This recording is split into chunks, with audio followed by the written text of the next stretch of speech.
welcome back guys sa isa na naman nating video. And today, talk about bonsai, bluebell.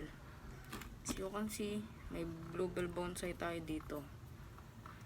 It's about 2 years in training. Ito na yung ugat niya, lumalabas na.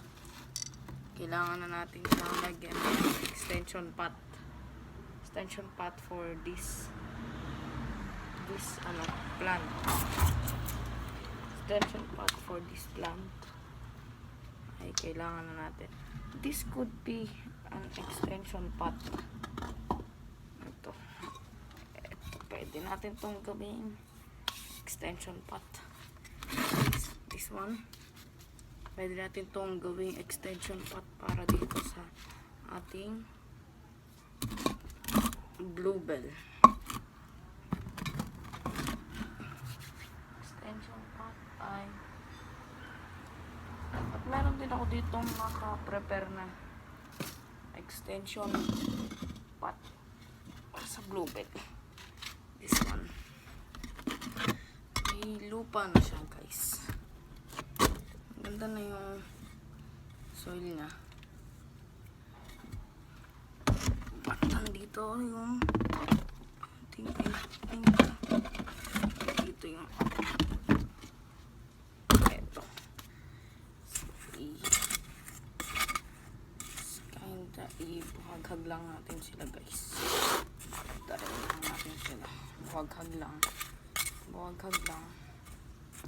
Yan. Well, mix lang ng loam soil. Pagka-flat natin, ilalagay na natin dito yung bluebell.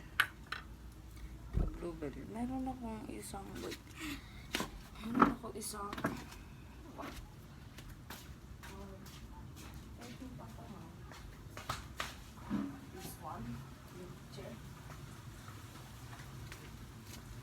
this one.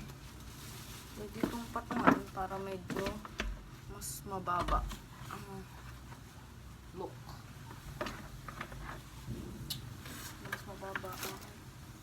Para mas makita ninyo guys.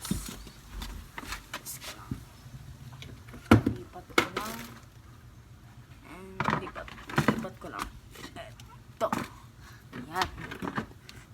So, yun guys. Ito lang yun. Ito. Kita nyo yung substrate natin.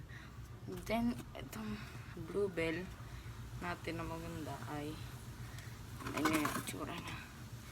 Halos semi-finish na siya. Konting ayos na lang din. Ito ma-layer. Halos semi-finish na din siya. Yan.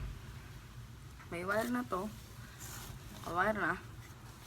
Tapos dito, ilalagay lang natin siya para yung mga, kung nakikita niyo guys, ay ito ay roots na niya.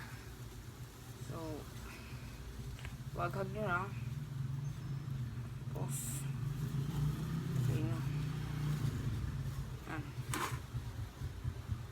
extension pot na siya.